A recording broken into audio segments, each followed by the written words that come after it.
તો વડોદરામાં gas agency બહાર પોલીસે પહેરો આપ્યો છે। તમામ ગેસ એજન્સી બહાર પોલીસકર્મીઓ તૈનાત છે। શહેરમાં દરરોજ 15,000થી વધુ સિલિન્ડરનું વિતરણ થઈ રહ્યું છે। ગેસ સિલિન્ડરના બુકિંગથી લઈને ડિલિવરી સુધીની પ્રક્રિયાનું મોનિટરિંગ સતત થઈ રહ્યું છે। એટલે વડોદરામાં દરેક એજન્સી બહાર પોલીસ પ્રોટેક્શન જોવા મળી રહ્યું છે, જેથી કરીને કોઈ પણ અનિચ્છનીય ઘટના ન ઘટે અને લોકો પણ આક્રમક ન થાય। કારણ કે અત્યારે ગેસ એજન્સીઓ જઈને લોકો ધમાલ કરી રહ્યા છે, તેના દ્રશ્યો પણ સામે આવતા હોય છે, ત્યારે તેને ટાળવા માટે પોલીસ પ્રોટેક્શન આપવામાં આવ્યું છે। વડોદરામાં દરેક એજન્સીને 15,000થી વધુનું સિલિન્ડર વિતરણ રોજે રોજ વડોદરામાં થઈ રહ્યું છે।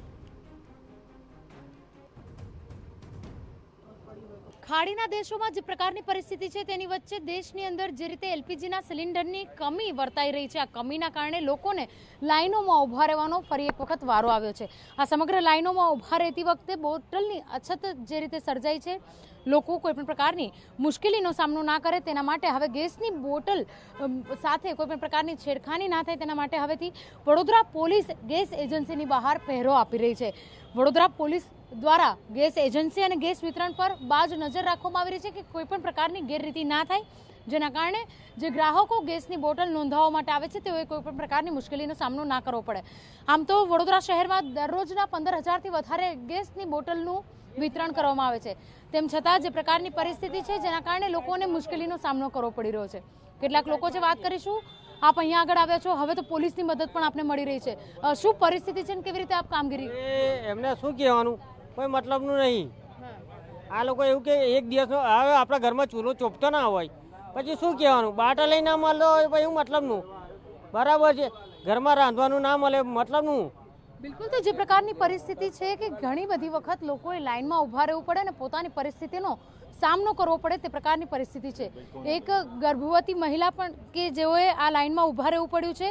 કેટલા વાગે આપ આવ્યા છો અને ક્યારથી અહીંયા લાઈનમાં ઊભેલા છો? 10:30। શું પરિસ્થિતિ શું છે? ગેસનો બાટલો 2 દિવસથી ખતમ થઈ ગયો છે। તો હવે કેવી રીતે ઘરનું કામ કરી રહ્યા છો? હા, કેવી રીતે ચલાવો છો? ચૂલા ઉપર। શું પરિસ્થિતિ છે, કેટલા સમયમાં આપને બોટલ મળી જવું જોઈએ?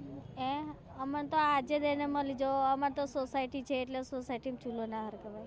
બિલકુલ, તો જે પ્રકારની પરિસ્થિતિ છે કે કોઈ પણ વ્યક્તિ હોય, તમામ લોકોએ પોતાની પરિસ્થિતિ પોતાનું ઘરમાંથી બહાર આવી અને લાઈનોમાં ઊભા રહેવું પડ્યું છે અને ગેસની બોટલ વહેલી તકે તેઓને મળે તે પ્રકારની આયોજન અને તે માંગણી પણ કરી રહ્યા છે।